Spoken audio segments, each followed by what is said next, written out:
Bien, vamos a seguir hablando de este tema. Ayer se envió al Congreso esta reforma a la educación superior, una iniciativa que cierra el grupo de proyectos del gobierno para modificar el escenario de la educación en todos sus niveles. Sin embargo, hay expertos que señalan que para acabar con la desigualdad educativa y disminuir así la brecha social en este ámbito podrían pasar al menos 2 décadas. ¿Es realmente así? Se lo vamos a preguntar al economista y académico de la Universidad de Chile, Dante Contreras. Dante, bienvenido. Muchísimas gracias por estar con nosotros. Muchas gracias por la invitación. Aquí había un compromiso del gobierno de Michelle Bachelet que hablaba de gratuidad universal para el año 2020. ¿Eso es imposible? Porque hay que pensar que nos va a costar 2 décadas poder reducir esta brecha en materia de educación. A ver, creo que en primer lugar mi mensaje para toda persona interesada en este tema es mirar este proyecto con perspectiva. Es decir, a mí me parece que cuando uno mira el proyecto en su totalidad, bueno, recién lo tuvimos esta semana, sí, digamos, entonces no lo hemos podido mirar con toda la profundidad requerida.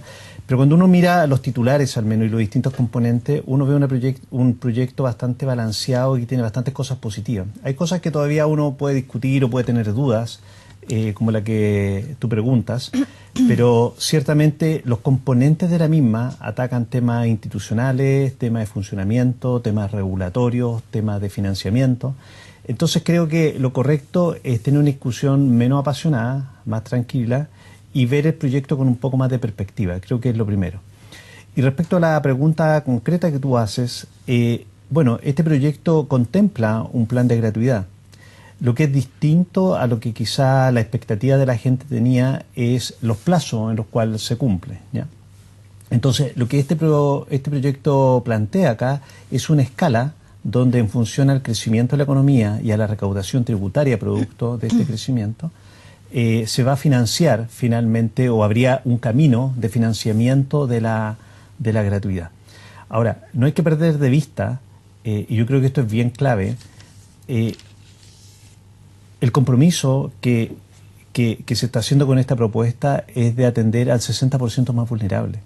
O sea, si tú lo piensas, hace un par de años atrás, cuando te hubieran dicho, mira, vamos a tener un proyecto de ley que te va a financiar al 60% de la población en Chile, que las instituciones que sometan a esta normativa van a poder educar gratuitamente a sus alumnos. Yo creo que el avance es sustantivo, es significativo. Naturalmente, todavía no cumple la expectativa del 100%, ¿te das cuenta? Pero efectivamente, cuando tú analizas, por ejemplo, cómo es la forma de la distribución del ingreso en Chile, atender al 60% más vulnerable de la población es una tarea relevante, titánica, significativa. Por lo tanto, yo no despreciaría ese esfuerzo. Entonces, claro, la gente hoy día está mirando el vaso medio vacío, lo que le falta para completar la promesa, si tú quieres. Pero el camino en la promesa, 1, está señalado, y 2, atender al 60% significa recursos importantes. Ahora, lo que pasa es que me imagino que desde la promesa lo que se ha instalado es la discusión de si es o no factible para un país como Chile el tener gratuidad universal. Si se puede seguir hablando de esto, la presidenta Bachelet ha dicho que quiere dejar consagrado por ley que la gratuidad exista, que finalmente no haya vuelta atrás en esta materia. La pregunta, o son 2 preguntas en realidad, ¿es posible la gratuidad universal en Chile? ¿Y cuándo es posible esa gratuidad universal? A ver, primero que nada, es posible. De hecho, ayer el ministro Valdés hizo la cuenta y mencionaba que el costo de la gratuidad universal, bajo ciertos parámetros, era alrededor de 1,5 puntos del PIB o algo por el estilo. Eso es como 3.500 millones de dólares, dependiendo cómo tú lo midas, digamos. Entonces, ¿es eso posible? Sí, es eso posible. La segunda pregunta que tú tienes que hacerte, ¿es eso deseable? ¿Sí? Porque efectivamente los países que han tenido gratuidad universal, que han logrado llegar a ese nivel con cierto nivel de coherencia y racionamiento de los recursos en todos los ámbitos, tienen recaudaciones tributarias del orden del 30-40% del PIB. Nosotros todavía no estamos en ese nivel. ¿Te das cuenta? Entonces, ¿y podríamos llegar a ese nivel? Porque esa es otra discusión. Ayer se habló de la posibilidad de una nueva reforma tributaria. El gobierno dice que no va a haber una reforma tributaria.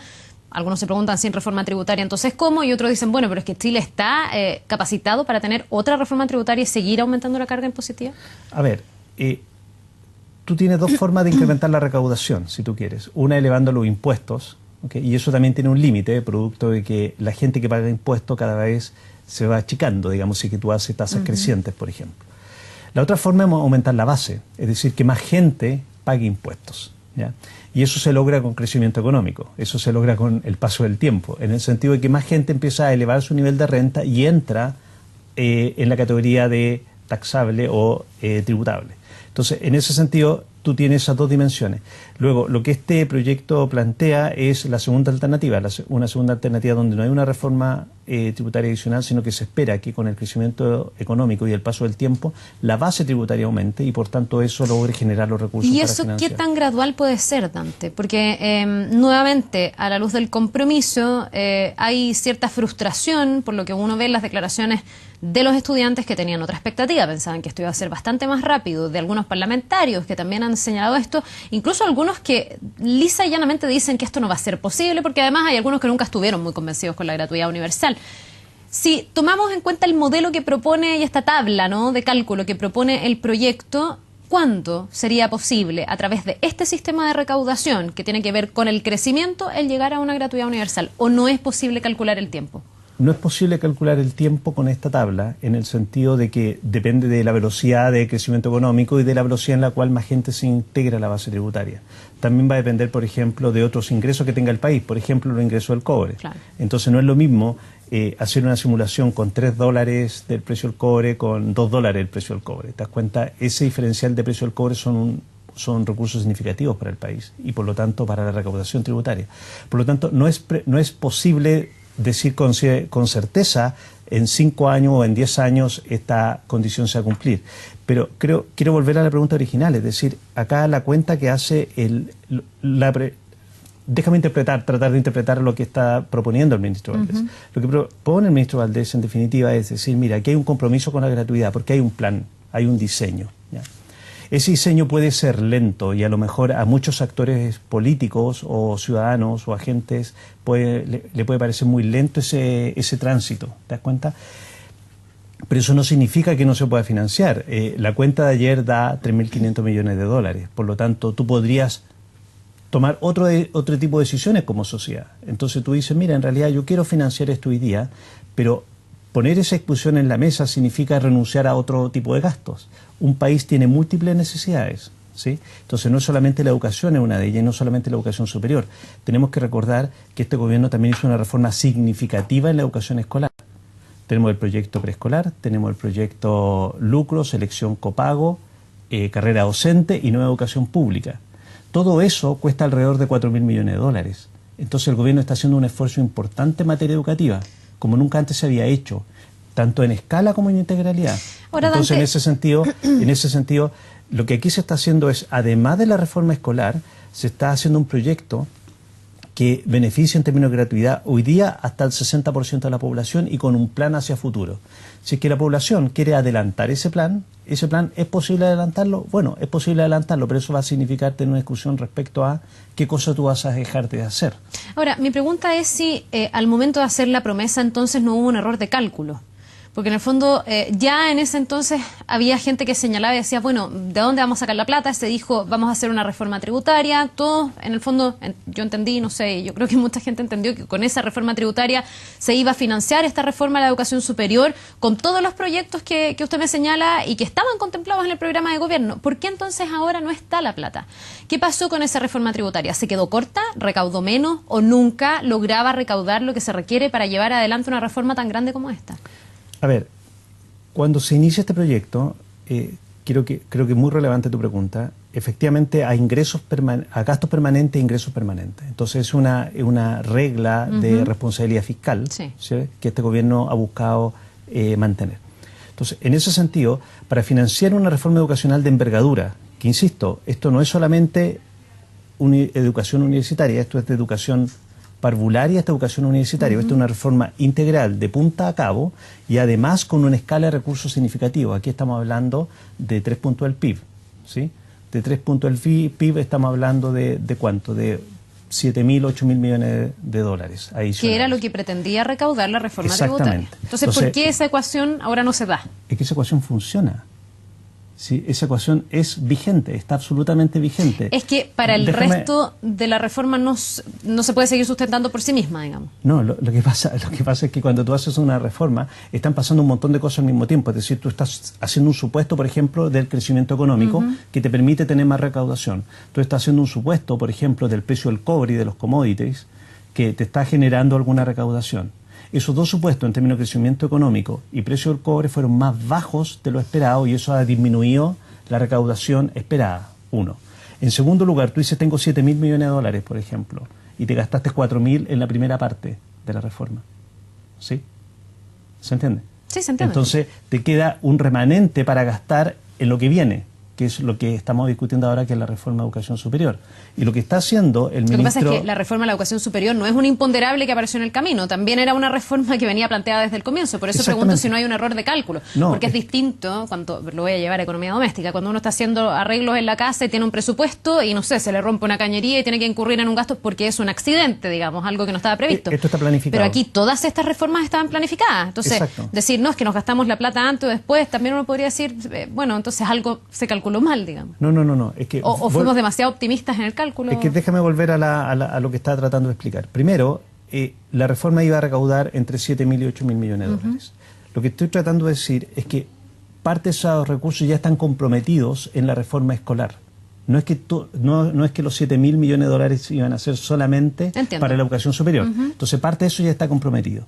Luego, hay un remanente que se está gastando ya en la educación superior, que tiene que ver con justamente financiar hasta el decil 60. ¿Sí? Entonces, lo que está haciendo el ministro, básicamente, está dejándose un colchón, si tú quieres, porque hay otros gastos también que hay en la economía, y además pasaron dos cosas. Primero, el crecimiento fue menor, el precio del cobre fue menor, lo cual incide negativamente en la recaudación fiscal, y además de eso, la primera etapa de la reforma costó más de lo que había sido previsto. Por tanto, eso explica las cuentas. Las cuentas no están descuadradas, las cuentas están más o menos en el orden de magnitud que se había previsto. ¿Cómo se puede calcular bien de aquí en adelante o qué tan bueno es el mecanismo de cálculo para poder decir, bueno, no sé, en 5 años más vamos a crecer más que hoy día y por lo tanto vamos a tener más recaudación, o eso no se puede hacer, es puro futurismo? ¿A cuánto tiempo nos podemos proyectar en materia económica? Porque ya decimos que esta reforma tributaria fue calculada con estándares más optimistas de lo que realmente ocurrió. Me pregunto si no puede pasar lo mismo nuevamente, porque finalmente la economía es súper especulativa. O sea, hemos tenido un ciclo económico negativo y no nos ha acompañado el precio del cobre tampoco, y por tanto eso ha generado una menor recaudación por ese lado. Entonces, si tú me preguntas, ¿es posible prever, anticipar de forma precisa, exacta? No, no es posible. Esto no es la NASA, esto no es rocket science. Esto es simplemente economía, hay comportamiento, hay cosas que no entendemos, hay cosas que no anticipamos y por lo tanto es difícil prever. Lo que sí, yo rescato de este proyecto en este sentido que sí hay un diseño, hay un camino. Ahora, si es que, por ejemplo, imagínate que el precio del cobre retorna a $3 o $4, ojalá, ¿no?